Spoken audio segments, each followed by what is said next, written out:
তার সাথে শীর্ষক ফাউন্ডেশন ওনারা থাকবো। ভবিষ্যতেও এই ধরনের প্রোগ্রামে আপনারা এগিয়ে আসবেন। একদিন হয়তো ভালোভাবে বাঁচতে পারবে, হয়তো কেন বলছি, কারণ করতে পেরেছে। আর এই যে পেশেন্টরা আছে, অরূপ আছে, সুপ্রিয়া আছে, আর অনেকে যারা আছে, এরাও থেকে আমরা মেম্বাররা সব আজকে উপস্থিত হয়েছি থ্যালাসেমিয়া সেন্টারে, যেখানে অনেক বাচ্চারা আছেন, দাদারা, ভাইরা, কাকুরা, বোনেরা আছে।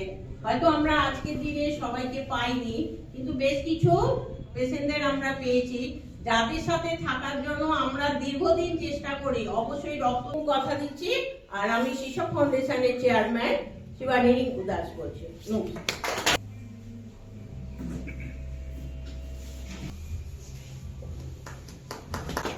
ধন্যবাদ শীর্ষক।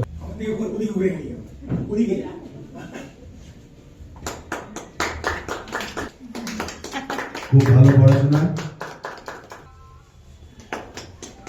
ধন্যবাদ শীর্ষক। আমাদের 4 জন পেশেন্ট না আসার জন্য ওনারা কল্যাণদার হাতে ফাউন্ডার মেম্বার